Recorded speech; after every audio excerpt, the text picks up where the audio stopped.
I died on a Tuesday afternoon, tumbling down the marble staircase of the house I'd bought with my divorce settlement, my ex-husband's mistress standing at the top with her hand still extended from the push.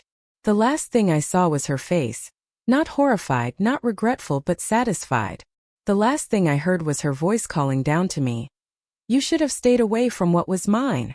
My name is Claire Morrison, and I died at 32 years old, murdered by the woman my ex-husband had cheated with, killed because I dared to move on with my life after our divorce.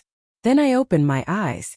I was 22 years old, sitting in a trendy restaurant wearing the blue dress I'd bought specifically for this occasion. Across from me sat Daniel Chun. Handsome, charming 25, with warm brown eyes and an easy smile that had made my younger self fall instantly in love. This was our first date. The beginning of everything. In my previous timeline, this date had led to a whirlwind romance, a beautiful wedding, 5 years of what I'd thought was a happy marriage, and then the devastating discovery of his affair with his friend Valerie Park. The divorce had been brutal. The aftermath had been worse. And 2 years after our divorce was finalized, Valerie had pushed me down the stairs because I'd started dating someone else. Someone Daniel had been jealous of. Claire. Daniel's voice brought me back to the present. You okay? You look like you've seen a ghost. I stared at him, young, optimistic, with no idea that in 10 years he'd be crying over my broken body while the woman he'd chosen over me watched with cold satisfaction. I'm fine, I lied. Just processing. Processing what? Our amazing chemistry. He grinned that boyish grin that had once made me melt. Because I have to say, when my friend set us up, I didn't expect to feel this connected. Your friend, Valerie. She'd set us up. I'd forgotten that detail in my previous life, too dazzled by Daniel to question why his friend had been so insistent on introducing us. Tell me about this friend, I said casually. The one who set us up. Valerie? We've been friends since college. She's great. Always looking out for me. Always has my back. Daniel's face softened when he talked about her. She actually saw your photo on social media through a mutual friend and immediately said you'd be perfect for me. In my previous life, I'd been flattered. This time I felt sick. Because I suddenly remembered something I dismissed before. Valerie's face when she'd met me for the first time after this date. She hadn't looked happy for her friend who'd found love. She'd looked calculating. That's interesting, I said. Does Valerie do this often? Set you up on dates? Not really.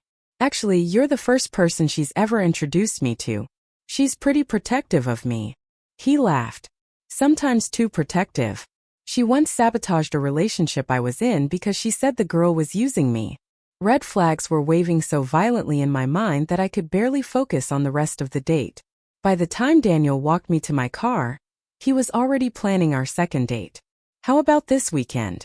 There's this great hiking trail. Daniel, I had a nice time tonight, but I don't think this is going to work out. He looked stunned. What? But we had such a great conversation. I thought. I'm sorry. You're great, but I'm not looking for a relationship right now. Is it something I said? Something I did? No. You're perfect. That's actually the problem. I got in my car and drove away, watching in my rearview mirror as Daniel stood in the parking lot looking confused and hurt. And I felt absolutely nothing except relief. Over the next week, Daniel tried everything. Texts, calls, flowers sent to my apartment, messages through mutual friends.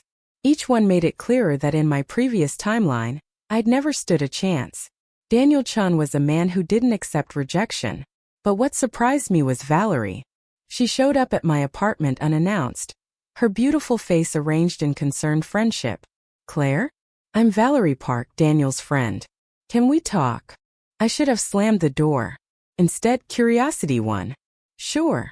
We sat in my small living room, Valerie perched elegantly on my second-hand couch like she was posing for a magazine. Daniel is devastated, she said. He really liked you. I'm sorry about that. Can I ask why you rejected him? He's a catch successful, handsome kind. Most women would kill for a chance with him. The word kill hung in the air between us, and I wondered if she knew how prophetic it was. I'm focusing on my career right now, I said. I'm not ready for a relationship. Valerie studied me with those sharp eyes. That's a shame. You two would have been perfect together. Would we? Absolutely. Daniel needs someone stable, grounded. Someone who'd put his needs first. She smiled. Someone who'd understand that his career comes first, that his friends are important, that he needs space to be himself. In other words, someone who'd be a doormat while Daniel did whatever he wanted. That doesn't sound like a partnership, I observed. That sounds like servitude. Valerie's smile tightened. That sounds like someone who's never been in a successful relationship.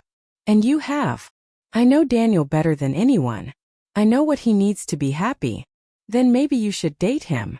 The words came out before I could stop them. Valerie's face went through several expressions: shock, anger, and then something cold and calculating.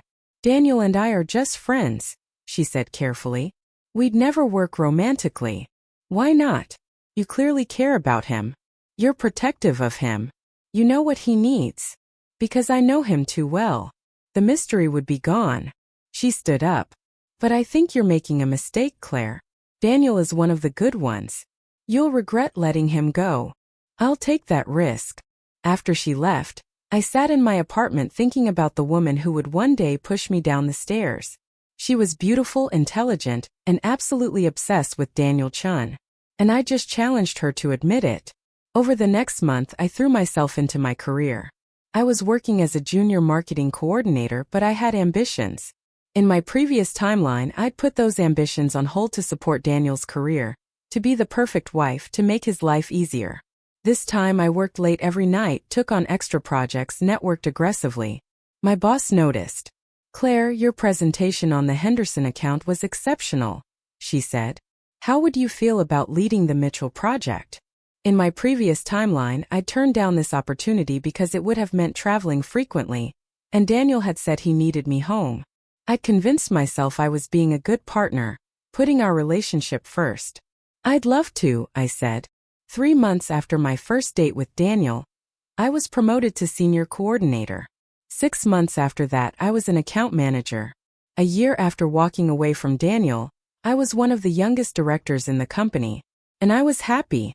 Genuinely, completely happy in a way I'd never been in my previous life.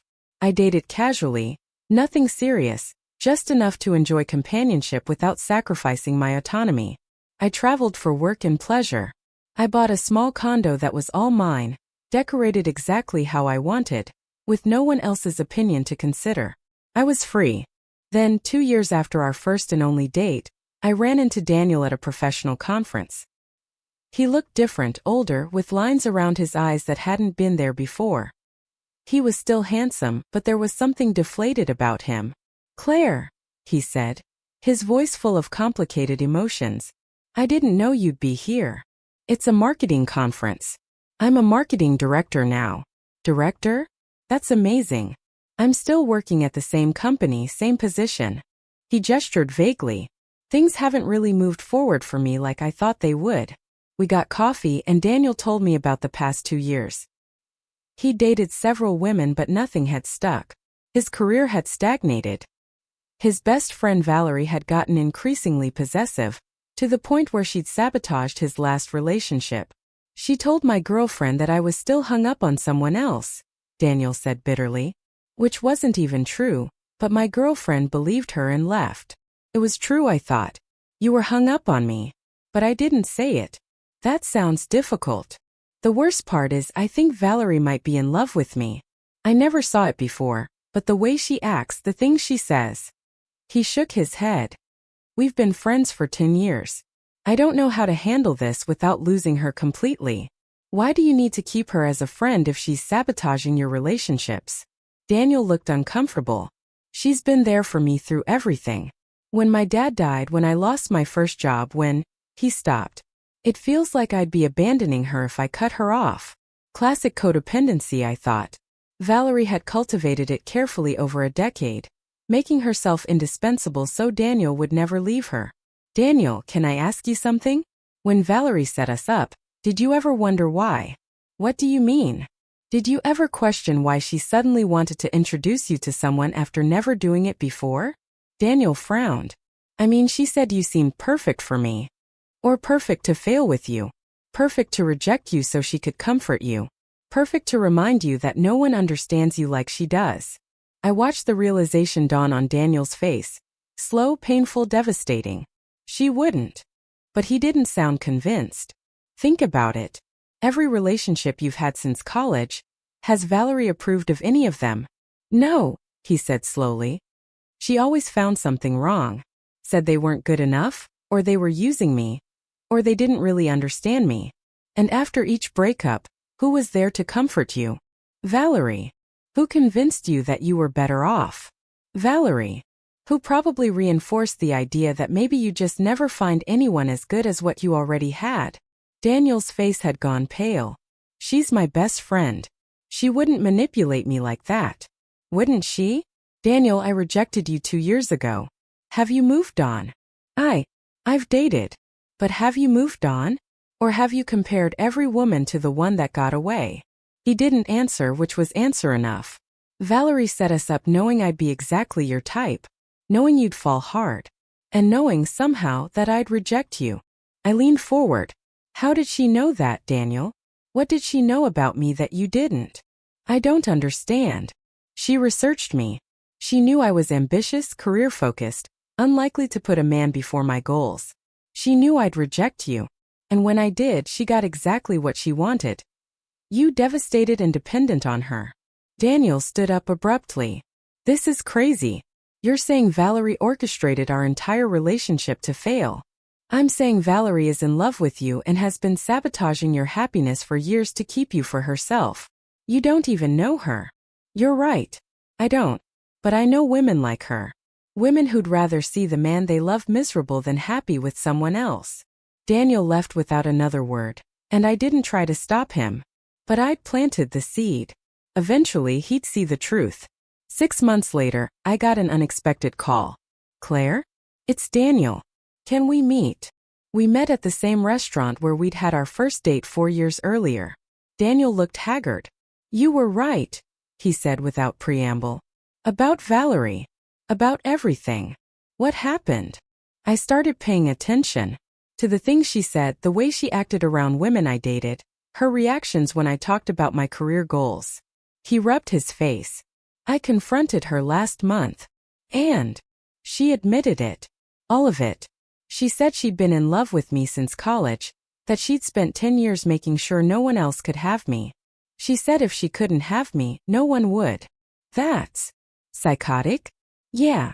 Daniel laughed bitterly. She actually said that you were supposed to be different. That she'd set us up because she thought you'd be the one woman who wouldn't reject me, who'd marry me and give her an excuse to stay close. But when you rejected me, she realized she'd miscalculated. What did you do? I cut her off completely. Blocked her on everything, told mutual friends not to give her my information. She didn't take it well. How not well? She showed up at my apartment threatening to kill herself if I didn't talk to her. She called my work claiming I'd assaulted her. Thankfully my boss didn't believe her. She sent hundreds of texts from burner phones. He looked at me intensely. Claire, I think she's dangerous. And I think you should be careful. Why would she come after me? We had one date 4 years ago. Because you're the one who got away. You're the woman who rejected me and ended up successful and happy while I stagnated. You represent everything she can't control. A chill ran down my spine. In my previous timeline, Valerie had pushed me down the stairs 2 years after my divorce from Daniel, when I'd started dating someone new, when I'd moved on completely. She'd killed me for daring to be happy without Daniel. Daniel, I need to tell you something. And you're going to think I'm crazy. I told him everything. About dying, about being pushed down the stairs, about being reborn and rejecting him to avoid that future. About Valerie standing over my broken body with satisfaction on her face. Daniel didn't laugh or call me insane. He just sat there getting paler and paler. In your previous timeline, he said slowly, we were married? For 5 years. Until I caught you cheating with Valerie. And after the divorce she killed you? 2 years later. When I started dating someone else. Jesus Christ. Daniel put his head in his hands. I married you. I cheated on you with my best friend who'd been manipulating me for a decade. And then I let her kill you. You didn't let her. You didn't know. I should have known. I should have seen what she was. He looked up at me with tears in his eyes. Claire, I am so sorry. For what I did in that other timeline. For not being strong enough to see through her manipulation.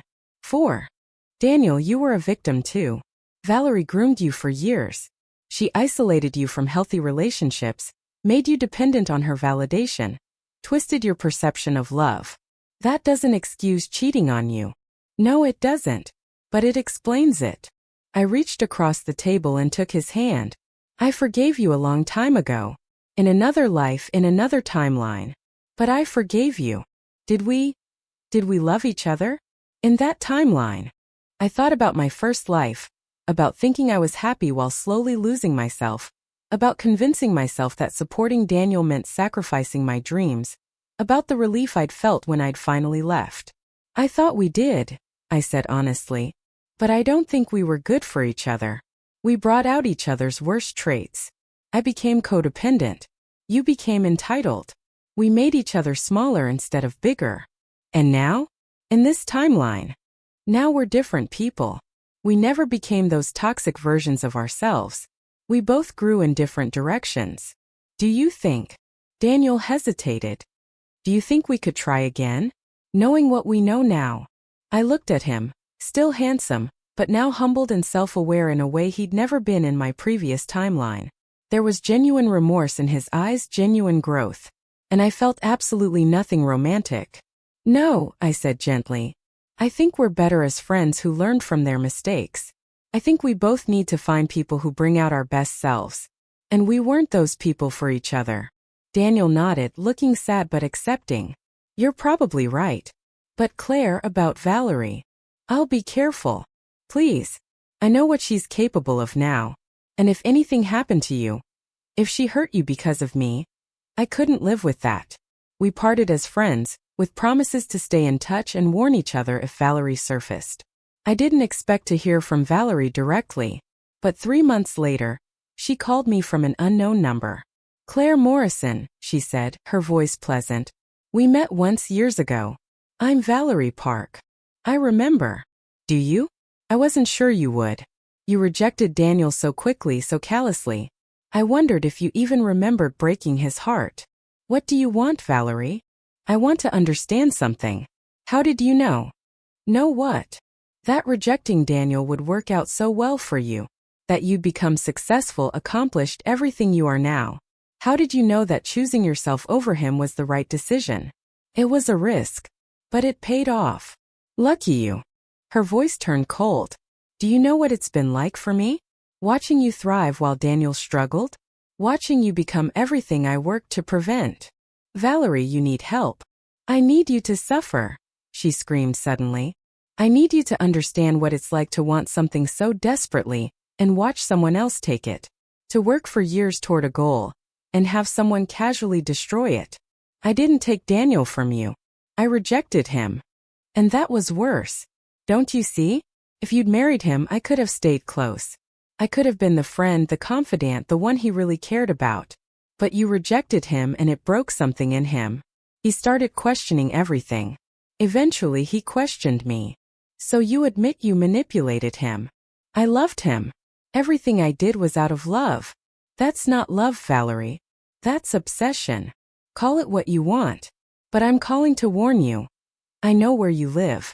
I know where you work. I know you're dating someone new. And I know exactly how happy you think you are.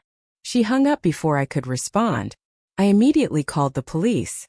They said they'd send someone by to take a statement about the threatening call. But unless Valerie did something concrete, there wasn't much they could do. I called Daniel. Valerie just threatened me. What? When? 5 minutes ago. She knows where I live, where I work. She knows I'm dating someone. I'm calling the police. Already did. They're coming by for a statement.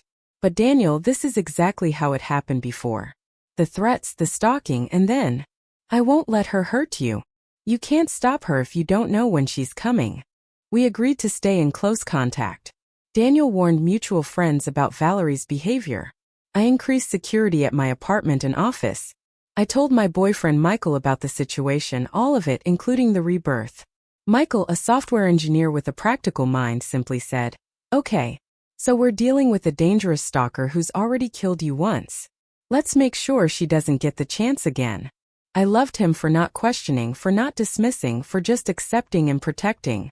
2 months after Valerie's call, nothing had happened. No more threats, no sightings, nothing. I started to relax. That was my mistake. I was leaving my office late one evening when someone grabbed me from behind. A hand clamped over my mouth. A familiar voice whispered in my ear. "Did you really think I'd let you win again?" Valerie dragged me toward the stairwell. The same stairwell where, in my previous timeline, she'd pushed me at my home. "You took everything from me," she hissed. "My best friend, my future, my happiness. You rejected him and destroyed 10 years of my work."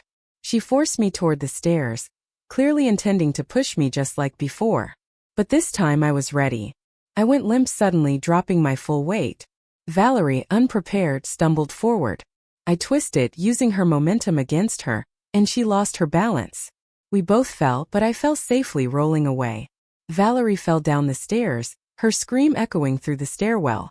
Security cameras had caught everything.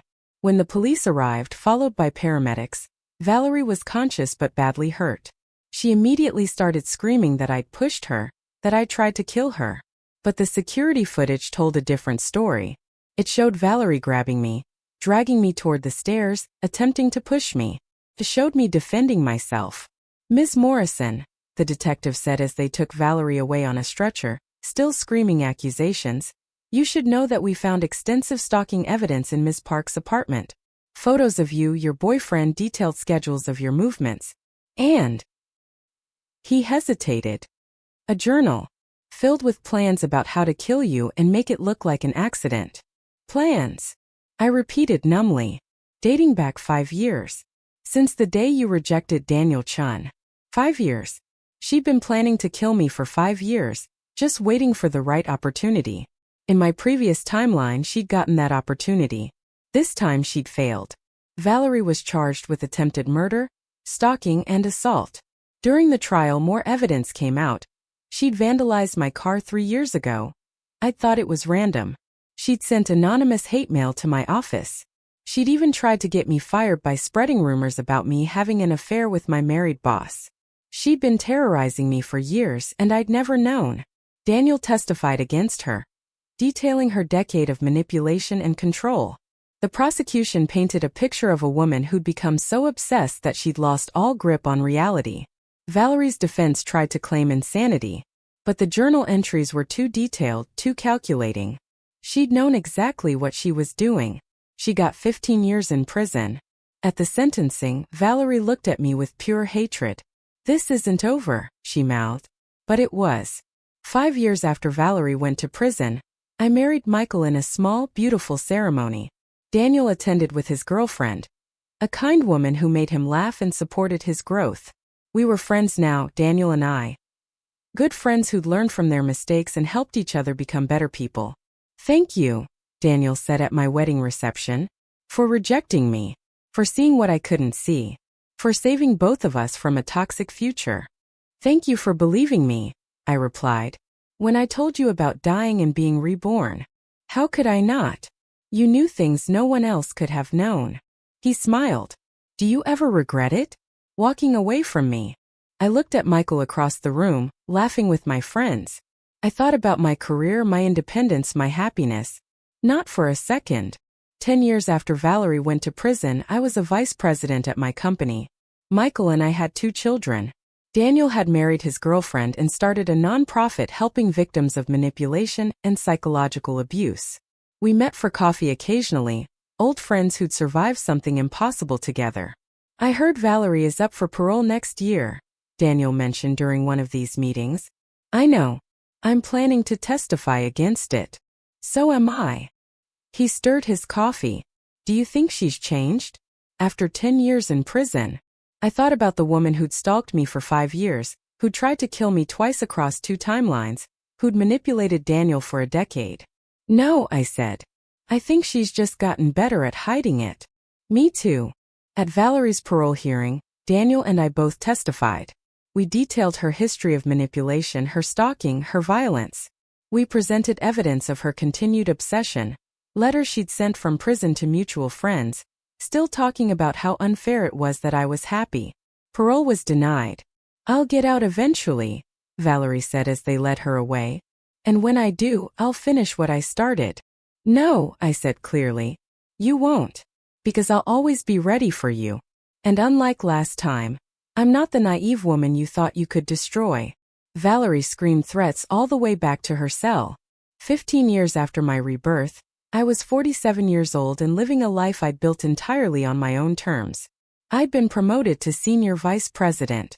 My children were thriving. My marriage was strong. My friendships were genuine. I'd saved myself from a toxic marriage. I'd survived 2 murder attempts. I'd helped send a dangerous woman to prison. And I'd lived. That was the victory. Not that Valerie had been punished, though she had. Not that Daniel had eventually understood her manipulation, though he had.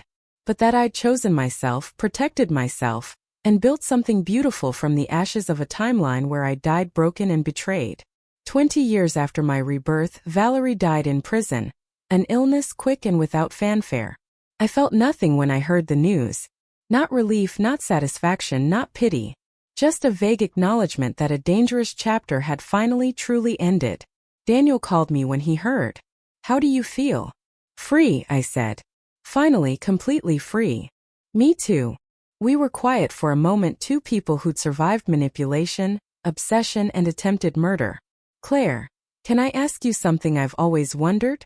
Sure. In that other timeline when we were married, were we ever happy? I thought about my first life honestly. I thought we were. But I was happy the way you're happy when you don't know any better. When you think sacrifice equals love, and losing yourself equals partnership. And now I know the difference. Real happiness doesn't require you to shrink. Real love doesn't demand you sacrifice your dreams. Real partnership makes you more yourself, not less. I'm glad you found that. With Michael.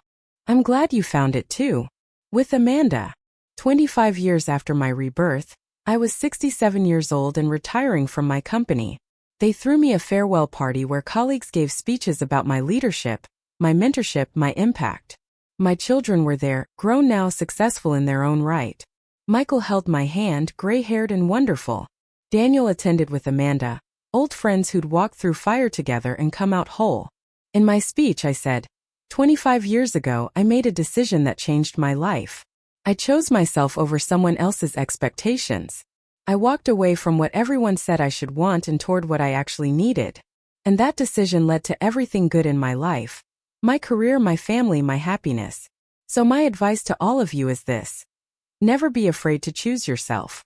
Never apologize for protecting your dreams. And never let anyone convince you that your value lies in sacrificing who you are. The room applauded, and I felt a deep satisfaction. I'd lived my life on my own terms. I'd survived. I'd thrived. 30 years after my rebirth, Michael died peacefully in his sleep at 75. I grieved deeply but not destructively. We'd had 40 wonderful years together. That was enough. Daniel died 2 years later, cancer. Amanda asked me to speak at his funeral. Daniel Chun was my friend, I said to the gathered mourners. He was also, in another life, my biggest mistake. But in this life he was proof that people can grow, change, recognize their flaws and become better. He spent the last decades of his life helping others escape manipulation and control. He turned his own victimization into purpose. And he did it with humility, grace, and genuine desire to prevent others from suffering as he had. That's the Daniel I'll remember. Not the man he could have been, but the man he chose to become.